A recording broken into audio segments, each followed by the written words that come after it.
Hey guys, welcome back. I'm EDC Gunner, and this is a review of Tudor Black Bay Chronograph. So it's a stainless steel case.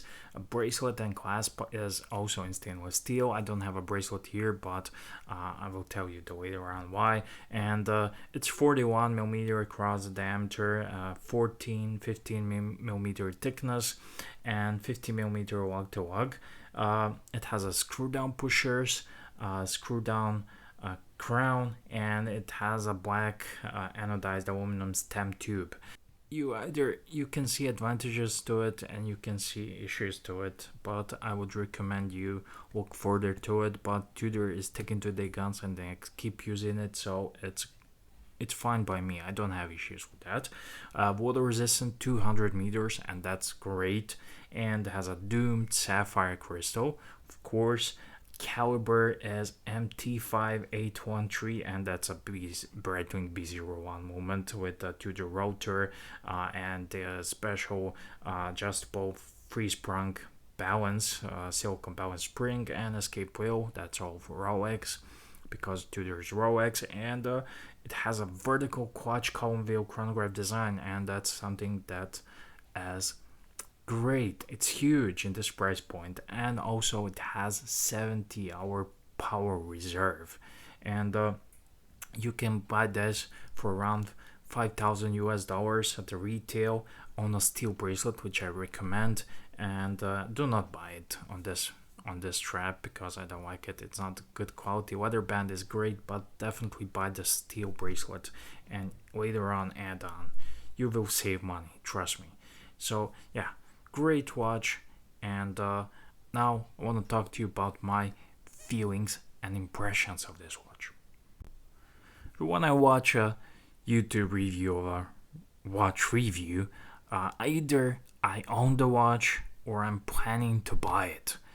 But when I own the watch, I found myself paying more attention and soaking in every single detail, more so than when I plan to buy it, because I form my opinion on my own, and I don't know, something in the human nature. I don't know why, but it is what it is. That's how I do it, and that's it. So I was thinking about going after this one, buying this one, especially this is a pre-owned watch in great condition, has a box papers, everything, even the little chocolate, and all sets of bands, which I don't have right now. It has a stainless steel brand and everything. But looking at it, I did not connect with this watch. I don't like that.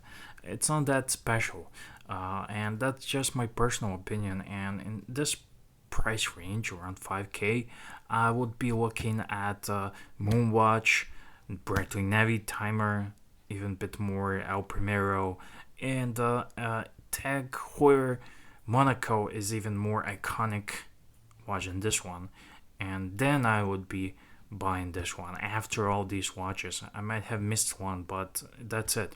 And speaking of Breitling Navy Timer, this one uses Breitling B01 movement. They basically tweaked it a little bit. They put a movement rotor on it, and they just added Rolex free sprung adjustable balance, silicone spring, and the escape wheel, and they have 45-minute register, and they don't have an hour register. So all cool things, everything great moment. Vertical clutch, it does not jump when you start it, and it has a screw down pusher, screw down crown, screw down everything. So it's not very practical from the standpoint of using a chronograph, but nowadays we are not even using it every day, and sometimes when you want to use it, you make a little ceremony out of it. Hey, I'm gonna use my chronograph, let me just prepare it. So you prepare it, you unscrew it, you wanna reset it, and you unscrew this one as well. So it takes a little bit of a push to start it, but having that vertical clutch, it does not jump, it just goes. And that's great. The movement is great. I've been asked before about this movement, and I told you there are far more clever guys who invented and designed this movement, and far more smarter guys who reviewed and had more experience with this one, and they all have high opinion of it. So I think it's a great moment. Time will show, maybe 10 years from now, this moment, well, it's sink or swim, but I like Breitling, and Breitling does different stuff with this movements. Tudor version is called MT5813. It's modified. It has no decorations. It's kind of industrial looking watch. And when you open a Breitling Heritage non-chronograph version, which by the way using Tudor's movement, they did a little swap there. See what they did there? It's really highly decorated. Well, not highly like Patek level, but it's nice to look at, even though it has a closed case back. Well, as Tudor is not doing that. But overall, when you take this watch, you can definitely, like with any Tudor, immediately feel the heft, the quality, and the impression.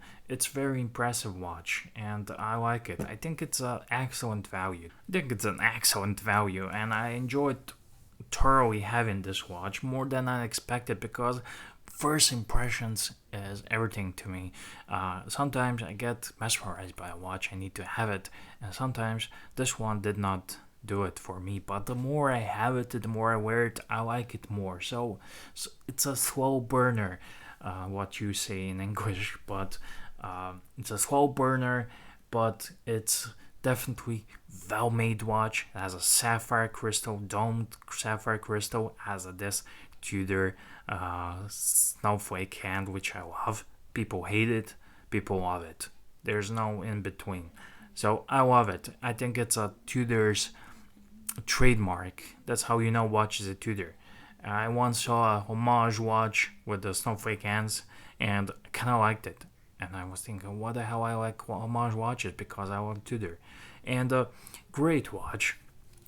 I love the beveling and finish, brushed finish on the lugs, satin finish on the bezel, polished size, highly polished size, closed steel case back, just like on Rolex.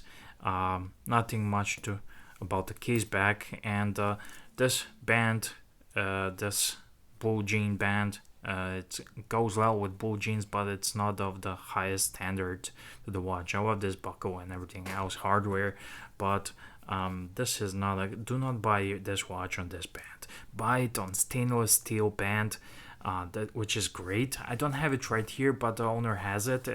I don't want to scratch it up for it. I don't want to put it there. It's a great band.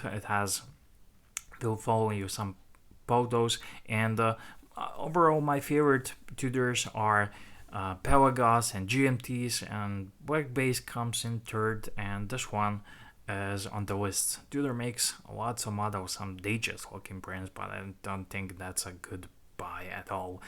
Whereas this one is, if you overlook the Moonwatch, Breitling Navi Timer, Zenitel Primeros, and whatever, and you want a good everyday water resistant watch. I cannot stress this enough. I love water resistant watch, even though it's a